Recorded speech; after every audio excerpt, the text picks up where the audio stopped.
Pascal law हमने पढ़ा था। पास्कल लॉ के बेस्ड पे ये क्वेश्चन है। क्वेश्चन को पढ़ते हैं। A hydraulic press has a ram of 30 centimetre diameter and plunger of 4.5 centimetre diameter.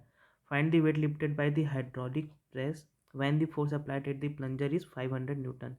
इसमें क्या रहता है, एक साइड प्लंजर रहता है और एक साइड हाइड्रोलिक प्रेस रहता है। हाइड्रोलिक प्रेस में वेट लगा रहता है, ये प्लंजर रहता है, दोनों कनेक्टेड रहते हैं।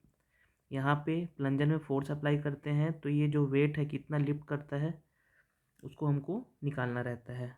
ठीक है, तो वेट कितना लिफ्ट हो रहा है, वेट लिफ्टेड कितना हो रहा है, डब्लू का वैल्यू हमको इस क्वेश्चन में निकालना है। तो सबसे पहले हम लोग क्या क्या गिवन है वो लिख लेते हैं। गिवन क्या है, रैम का डायमीटर कैपिटल डी ले लेते हैं। ये दिया है 30 सेंटीमीटर, मीटर में इसको कन्वर्ट कर लेते हैं 0.3 मीटर। ये किसका है, डायमीटर ऑफ रैम है। प्लंजर का डायमीटर कितना है, प्लंजर का डायमीटर है स्मॉल डी, ये है 4.5 सेंटीमीटर। इसको मीटर में कन्वर्ट कर लेते हैं 0.045 मीटर। प्लंजर पे फोर्स कितना अप्लाई हो रहा है, ये है 500 newton. Hydraulic press, weight lifted by the hydraulic press, ये हाइड्रोलिक प्रेस है, ये रैम है, ये कितना वेट लिफ्टेड हो रहा है उसको निकालना है। तो ये डब्लू का वैल्यू हमको निकालना है। एरिया क्या हो जाएगा, टू फाइंड क्या करना है, weight lifted W.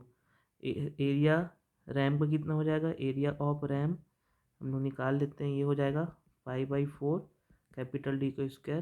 Capital D लिए एरिया, कैपिटल ए ले लेते हैं यहाँ पे, तो इसका वैल्यू आ जाएगा ए इक्वल टू 5/4, कैपिटल डी है 0.3 का स्क्वायर।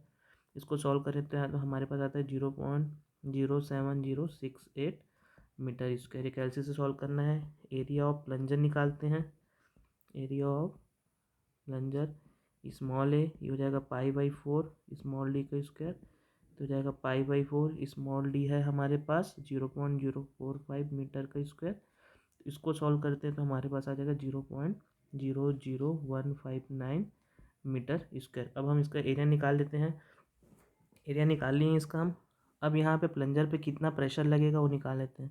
तो प्लंजर का प्रेशर कितना लगेगा, फोर्स कितना होता है, प्रेशर कितना होता है, फोर्स अपॉन एरिया, है ना। तो यहाँ पे स्मॉल एरिया लेंगे हम लोग, ये प्रेशर फोर्स है, फोर्स अपॉन एरिया। तो फोर्स का वैल्यू हमको दिया हुआ है, इस एरिया का वैल्यू भी दिया है, तो यहाँ पे इंटेंसिटी ऑफ प्रेशर निकाल लेंगे। तो pressure intensity due to plunger कितना हो गया, ड्यू टू प्लंजर इसका वैल्यू कितना हो गया, force on plunger upon area of plunger. तो फोर्स है यहाँ पे 500, एरिया है इसका 0.00159 मीटर स्क्वायर। अभी इसको निकालना है, इसका यूनिट हो गया न्यूटन पर मीटर स्क्वायर। प्रेशर इंटेंसिटी अब रैम पे निकालते हैं। Pressure intensity at ram, ram पे कितना प्रेशर इंटेंसिटी लगेगा, weight lifted upon area of ram. अब हमको पता है, इसका एरिया पता है हमको, रैम का एरिया डब्लू का वैल्यू निकालना है। हमको पता है पास्कल लॉ क्या बोलता है, the intensity of pressure will be equally transmitted in all direction. According to Pascal law, Pascal law, Pascal law क्या बोलता है, intensity of pressure will be equally transmitted in all direction. इसका मतलब क्या है, यहाँ पे जितना इंटेंसिटी ऑफ प्रेशर रहेगा वहाँ पे प्लंजर पे जितना इंटेंसिटी ऑफ प्रेशर रहेगा उतने ही इंटेंसिटी ऑफ प्रेशर किस पे रहेगा, रैम पे रहेगा। डब्लू अपॉन कैपिटल एरिया, दोनों क्या रहेगा, इक्वल रहेगा। तो पास्कल लॉ के हिसाब से क्या होगा, W upon A equal to F upon A. ये रैम का इंटेंसिटी ऑफ प्रेशर हो गया, ये प्लंजर का हो गया।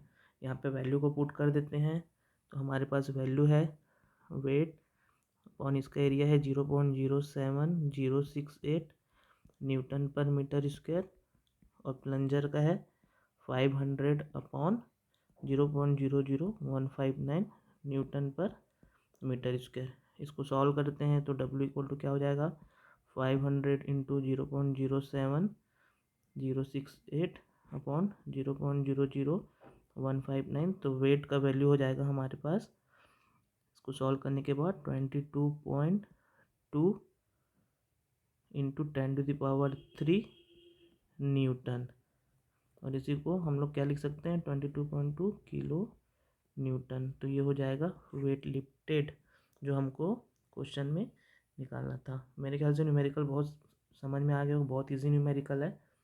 ऐसी न्यूमेरिकल एग्ज़ाम में आता है, बहुत सिंपल है। कभी कभार एग्ज़ाम में क्वेश्चन आएगा जिसमें फोर्स का वैल्यू पूछेगा और वेट का वैल्यू दे दिया रहेगा, एरिया तो दिया ही रहेगा। तो उस क्वेश्चन में हमको क्या निकालना रहेगा, कितना फोर्स हम प्लंजर पे लगाएंगे कि इतना वेट लिफ्ट करेगा। दोनों टाइप के क्वेश्चन आते हैं, इसको अच्छे से करना है। कुछ भी डाउट रहेगा तो आप पूछ सकते हैं। Okay, thank you.